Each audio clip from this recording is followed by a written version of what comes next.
Welcome to Tiruppur cooking. இன்றைக்கி நம்ம வெண்டைக்காய் மோர் குழம்பு எப்படி செய்கிறதுன்னு பார்க்கலாம். துருவின தேங்காய் ஒரு கப் போட்டுக்கலாம். பூண்டு ஒரு 10 பல் போட்டுக்கலாம். மிளகு ஒரு அரை ஸ்பூன் போட்டுக்கலாம். சீரகம் அரை ஸ்பூன் போட்டுக்கலாம். பச்சை மிளகா ஒரு 5 மிளகா போட்டுக்கலாம். உங்களுக்கு எவ்வளோ காரம் தேவையோ அவ்வளோ போட்டுக்குங்க. இது எல்லாத்தையும் நைஸாக அரைச்சிக்கலாம். வெண்டைக்காயை இப்படி சின்ன சின்ன சைஸாக பொடியாக நம்ம கட் பண்ணிக்கலாம். இதை எண்ணெயில் பொரித்து எடுத்துக்கலாம். கடாயில் எண்ணெய் ஊற்றி வச்சுக்கிறோம், அது காஞ்சிருச்சு.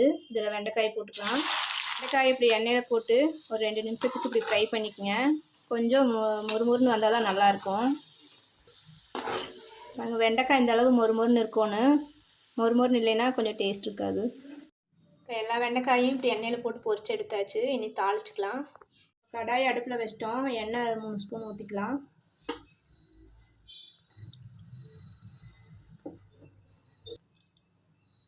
சின்ன வெங்காயம் ஒரு 10 எடுத்து பொடியாக நறுக்கி வச்சுக்கிறோம், அதை போட்டுக்கலாம். கருவேப்பிலை சேர்த்து போட்டுக்கலாம். வெங்காயம் நல்லா வணங்கிடுச்சு. இப்போ நம்ம அரைச்சி வச்சா தேங்காய் ஊற்றிக்கலாம். உப்பு ஒரு ஸ்பூன் போட்டுக்கலாம். அரைச்ச தேங்காய் கூட இப்போ நம்ம தண்ணி நிறையா விட்டு கொதிக்க வைக்கக்கூடாது. கெட்டியாக இருந்தால் தான் தயிரில் ஊற்றுறதுக்கு நல்லாயிருக்கும். தேங்காய் இப்போ நல்லா கொதிச்சிருச்சு.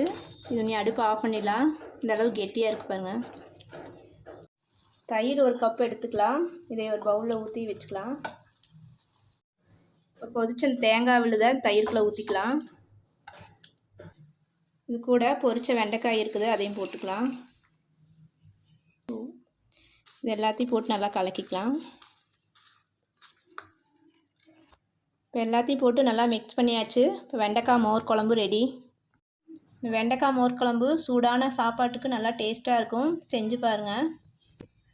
இந்த வீடியோ உங்களுக்கு பிடிச்சிருந்தா லைக் பண்ணுங்கள், ஷேர் பண்ணுங்கள், சப்ஸ்கிரைப் பண்ணுங்கள். தேங்க்யூ.